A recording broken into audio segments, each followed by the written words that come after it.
ರಾತ್ರಿ ಯಾರಿಟ್ಟಿದ್ದಾರೋ ಗೊತ್ತಿಲ್ಲ, ಸಾಯಿಬಾಬಾನ ಒಂದು ಸಣ್ಣ ಮೂರ್ತಿಯನ್ನು ಆ ಜಾಗದಲ್ಲಿ ಇಟ್ಟು ಹೋಗಿದ್ರು. ಅದನ್ನು ಬೆಳಗ್ಗೆ ನೋಡಿದಂಥ ಊರಿನ ಹಿರಿಯರು ಯುವಕರು ಎಲ್ಲ ಸೇರಿ ಇಲ್ಲೊಂದು ಗುಡಿ ಕಟ್ಟಬೇಕು ಅಂತೇಳಿ ಭೂಮಿ ಪೂಜೆಯನ್ನು ಮಾಡಿದರು. ಹಂತ ಹಂತವಾಗಿ ಸ್ವಲ್ಪ ತಡವಾದರೂ ಅದು ಗುಡಿ ಈಗ ಈ ಪ್ರಮಾಣಕ್ಕೆ ಬಂದು ನಿಂತಿದೆ. ಇದಕ್ಕೆ ಕಾರಣೀಕರ್ತರು ಅನೇಕ. ಅದರಲ್ಲಿ ಸಂದರ್ಭದಲ್ಲಿ ನೆನಪಿಸಿಕೊಳ್ಳಲೇಬೇಕು. ಆರಂಭದಲ್ಲಿ ನೀವು ಒಂದು ಮೂರ್ತಿಯನ್ನು ಅಲ್ಲಿ ಇಟ್ಟಿದ್ದನ್ನು ನಿಮಗೆ ಹೇಳಿದೆ. ಆ ಮೂರ್ತಿ ಹಾಗೆ ಇತ್ತು. ಮಳೆ ಬಂದರೂ ಅದಕ್ಕೆ ದಿನ ಯಾರೂ ಗೊತ್ತಿಲ್ಲ, ಭಕ್ತರು ಪೂಜೆಯನ್ನು ಮಾಡ್ತಿದ್ರು, ದೀಪವನ್ನು ಹಚ್ತಿದ್ರು, ಅಮಾವಾಸ್ಯೆ ಹುಣ್ಣಿಮೆಗಳಲ್ಲಿ ಬಂದು ಹೋಗ್ತಿದ್ರು. ನಮಗೆ ಗುಡಿ ಕಟ್ಟಬೇಕು ಅನ್ನುವಂಥದ್ದು ಹಿರಿಯರಿಗೆ, ಕಲಾದಿಗೆ ಹಿರಿಯರಿಗೆ, ಮುಖಂಡರಿಗೆ ಆಸೆ ಇತ್ತಾದರೂ ಅದು ಯಾಕೋ ಹಾಗೆ ಬಾಬಾನ ಇಚ್ಛೆ ಇರಲಿಲ್ಲ, ಮುಂದೆ ಹೋಗ್ತಾ ಇತ್ತು. ಮುಂದೊಂದು ದಿನ ಮಳೆಯಾಗಿ ಆ ಮೂರ್ತಿನೂ ಕರಿಗೆ ಹೋಯ್ತು. ಆಮೇಲೆ ಒಂದು ಫೋಟೋವನ್ನು ಅಲ್ಲಿ ಇಟ್ಟರು. ಫೋಟೋ ಇಟ್ಟರು, ಅದಕ್ಕೂ ಮತ್ತೆ ನಿರಂತರ ಪೂಜೆ ನಡೀತಾ ಇತ್ತು. ಕಡಿಕೆ ಅವತ್ತಿನ ಬಹುಶಃ ನಮ್ಮ ಜೊತೆ ಇವತ್ತು ಇಲ್ಲೇ ಇರದಿರುವಂತಹ ಹಿರಿಯ ಮುಖಂಡರಾದಂತಹ ನಮ್ಮ ದಶರಥ ಧ್ರುವಿಯವರು ನನ್ನ ಜೊತೆ ಸೇರಿಕೊಂಡ್ರು. ಜೊತೆಗೆ ಕ್ರಿಯಾಶೀಲ ಯುವಕ ರಜಾಕ್ ನದಾಫ್ ಚಿತ್ರ ಕಲಾವಿದ ಅವರು ಸೇರಿಕೊಂಡು, ಎಲ್ಲರೂ ಸೇರಿಕೊಂಡು ಹಾಗಾದರೆ ಇಲ್ಲೊಂದು ಸಣ್ಣ ಗುಡಿಯನ್ನು ಮಾಡೋಣ ಅಂಥೇಳಿ ಒಂದು ನಿರ್ಧಾರವನ್ನು ಮಾಡಿ, ನಮ್ಮ ವಿಚಾರ ಒಂದು ಇದ್ದ ಫೋಟೋದ ಮೇಲೇ ಒಂದು ಸಣ್ಣ ಇಟ್ಟಂಗಿಯಲ್ಲಿ ಗುಡಿ ಕಟ್ಬೇಕಂತೇಳಿ ಒಂದು ವಿಚಾರ ಮಾಡಿ ಆ ಸಂಕಲ್ಪಕ್ಕೆ ಕೈ ಹಾಕಿದ್ವಿ.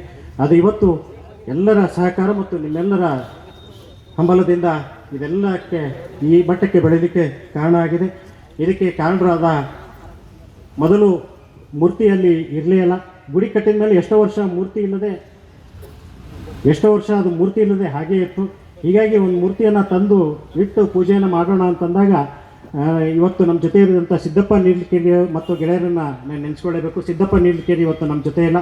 ಆ ಮೂರ್ತಿಯನ್ನು ತಂದಿಡಲಿಕ್ಕೆ ಮೂಲ ಕಾರಣ ಅವರೇ. ಅವರು ಇಲ್ಲಿ ಸರ್ ಪುನಃ ಶಿರಡಿಗೆ ಹೋಗಿ ಒಂದು ಸಣ್ಣ ಮೂರ್ತಿ ಏನಾದ್ರು ತಂದಿಡೋಣ, ಗುಡಿ ಬೆಳೀತದೆ ಅಂತ ಹೇಳಿದರು.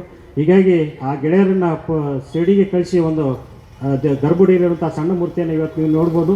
ಆ ಮೂರ್ತಿಯನ್ನು ಇಟ್ಟು ಪೂಜೆಯನ್ನು ಮಾಡಲಿಕ್ಕೆ ಪ್ರಾರಂಭ ಮಾಡಿದ್ವಿ. ಆ ಸಣ್ಣ ಮೂರ್ತಿಯನ್ನು ತರಲಿಕ್ಕೆ, ಪೂಜೆ ಮಾಡಲಿಕ್ಕೆ ಆರಂಭ ಮಾಡಿದ್ವಿ. ಹೀಗೆ ಪ್ರಾರಂಭ ಆದಂಥ ಸಾಯಿಬಾಬಾ ಗುಡಿ ಇವತ್ತು ಈ ಮಟ್ಟಕ್ಕೆ ಬಂದಿದೆ. ಆನಂತರ ಅಧಿಕಾರಕ್ಕೆ ಬಂದ ಸನ್ಮಾನ್ಯ ಜೆ.ಟಿ. ಪಾಟೀಲ್ ಸಾಹೇಬರು ನಮ್ಮ ಸಾಯಿಬಾಬಾನ ಪರಮ ಭಕ್ತರು.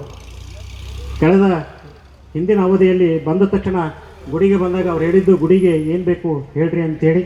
ಅವತ್ತಿನಿಂದ ಇಲ್ಲಿಯ ತನಕ ಅವರಿಗೆ ಗುಡಿಗೆ ಬಂದಾಗಲೆಲ್ಲ ಕೇಳುವುದು ಒಂದೇ ಮಾತು, ಗುಡಿಗೆ ಏನಾರು ಬೇಕೇನೋ, ಗುಡಿಗೆ ಏನು ಮಾಡಬೇಕು ಹೇಳ್ರಿ ಅನ್ನೋವಂಥ ಮಾತನ್ನೇ. ಅವರ ಸೇವಾ ಮನೋಭಾವ, ಸೇವಾ ಕಾರ್ಯದಿಂದ, ಅವರ ಕೊಟ್ಟ ಅನುದಾನದಿಂದ ಇವತ್ತು 17 ಲಕ್ಷ ರೂಪಾಯಿ ಅನುದಾನದಲ್ಲಿ ಈ ಸಭಾಭವನ ನಿರ್ಮಾಣವಾಗಿದೆ ಅಂತ ಹೇಳಿಕ್ಕೆ ನನಗೆ ಬಹಳ ಸಂತೋಷ ಆಗ್ತದೆ. ಜೊತೆಗೆ ಸಾಯಿನಿಕೇತನದ, ಮುಧೋಳದ ಸಾಯಿನಿಕೇತನದ ಶ್ರೀ ರಾಜೇಶ್ ವಾಲಿಯವರನ್ನು ನಾವು ಇವತ್ತು ನೆನೆಸ್ಕೊಳ್ಳಲೇಬೇಕು. ಬಟಾ ಬಯಲಿನಂಥ ಗುಡಿಗೆ 10 ವರ್ಷಗಳ ಹಿಂದೆ ತಾವಾಗೇ